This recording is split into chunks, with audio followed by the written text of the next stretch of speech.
और कहते हैं केजरीवाल जिन परिवारों पर ताल ठोक करके कहता था कि ये तो मेरे है, मेरे अलावा इन पर कोई जा नहीं सकता, झुग्गी और झोंपड़ियों में भी आज कमल खिलाए। जिस पार्टी ने देश पर लगातार कई वर्षों तक सरकार को और सत्ता को अपने हाथों में रख करके बैठी रही, आज वो पार्टी हमेशा हमेशा के लिए विदा हो चुकी है। और केजरीवाल जो झूठे वादे करके और दुनिया के सामने बैठा था,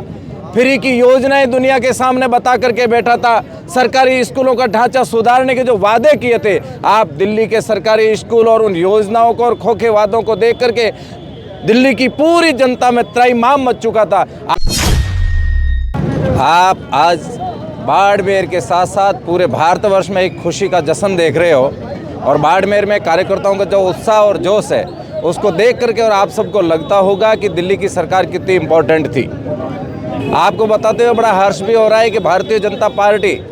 जो लगातार दिल्ली के अंदर कार्यकर्ताओं के साथ मिल कर के और एक एक परिवार एक एक घर तक, और कहते हैं केजरीवाल जिन परिवारों पर ताल ठोक करके कहता था कि ये तो मेरे है, मेरे अलावा इन पर कोई जा नहीं सकता, झुग्गी और झोंपड़ियों में भी आज कमल खिलाए, इसको लेकर के और आम कार्यकर्ता में खुशी है और जिसको लेकर के और बाड़मेर जिले के मुख्यालय पर आज कार्यकर्ता जश्न मना रहे हैं। 27 साल का इंतजार क्यों करना पड़ा, क्यों 27 साल बाद जो है वो भी भारतीय जनता पार्टी है 2014 से पहले का भी इतिहास देख सकते हैं, उसके लिए भी भारतीय जनता पार्टी ने एक लंबा कहते हैं कि इंतजार किया और इंतजार की घड़ियां जो डबल इंजन की सरकार बनाने के लिए 2014 से समाप्त हुई है, वैसे ही भारतवर्ष में सभी राज्यों में धीरे धीरे कांग्रेस हमेशा हमेशा के लिए अलविदा होकर के चल पड़ी है। पिछली बार का भी कांग्रेस का नतीजा देख सकते हो और इस बार का भी कांग्रेस का नतीजा देख सकते हो। जिस पार्टी ने देश पर लगातार कई वर्षों तक सरकार को और सत्ता को अपने हाथों में रख करके बैठी रही, आज वो पार्टी हमेशा हमेशा के लिए विदा हो चुकी है। इसका मतलब कहीं ना कहीं भारतीय जनता पार्टी इतने अच्छे से और पूरे भारतवर्ष को डेवलप करने में अपनी पूरी ताकत लगा करके काम रही है। आज जो भारतीय जनता पार्टी की दिल्ली में सरकार बन रही है वो विकास के बलबूते पर बन रही है। देश सबसे मजबूत और शक्तिशाली कैसे बन रहे उसके बलबूते पर सरकार बन रही है। और केजरीवाल जो झूठे वादे करके और दुनिया के सामने बैठा था,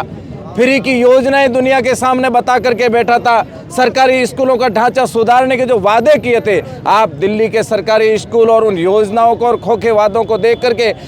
दिल्ली की पूरी जनता में त्रैमाम मच चुका था। आज पूरी जनता खुशी के साथ बहुत बड़ा जश्न मना रही है। और मैं ये कहना चाहता हूं कि नरेंद्र मोदी के नेतृत्व में, जेपी नड्डा के नेतृत्व में भारतीय जनता पार्टी जिस गति से आगे बढ़ रही है, मैं ये कहता हूं आने वाले पूरे समय में भारतवर्ष में हर एक एक स्टेट में कमल का फूल खिलेगा। इस ताकत और उत्साह है दुनिया के अंदर और वो उत्साह दिखाया जा रहा है। वन नेशन वन इलेक्शन को लेकर क्या कहोगे, आपको अप्लाई होने वाला है या फिर इसको लेकर अभी? वन नेशन वन इलेक्शन को लेकर के और सरकार पूर्ण शक्ति के साथ उस पर विचार विमर्श कर रही है और कम ही समय में पॉजिटिव रिजल्ट आने वाला है इसका भी। शायद इतिहास में पहली बार देखा गया है कि चुनाव जीतने के बाद सचिवालय को सीज करवा दिया गया, क्यों? इसको लेकर के और अभी मैं कुछ नहीं कह पाऊंगा आप सबको। अनंत जी, जो गठबंधन है बहुत ही ज्यादा भारी पड़ा, नेक्स्ट चुनाव तक अब बहुत हैवी लेवल पर भारी बना, भाजपा एक के लिए जो स्ट्रगल कर रही है, इसको लेकर क्या कुछ जहन में क्लियरिफाई करोगे? भारतीय जनता पार्टी एनडीए का जो गठबंधन है वो एनडीए भारतीय जनता के पार्टी के साथ में है। शेष जितने भी दल है, क्षेत्रीय दल है चाहे राष्ट्रीय दल है, वो सारे एक होकर के चुनाव लड़ रहे हैं, लेकिन आम जनता ने उन सारे दलों को नकारा है और उसका नतीजा आज दिल्ली में हम सब देख रहे हैं।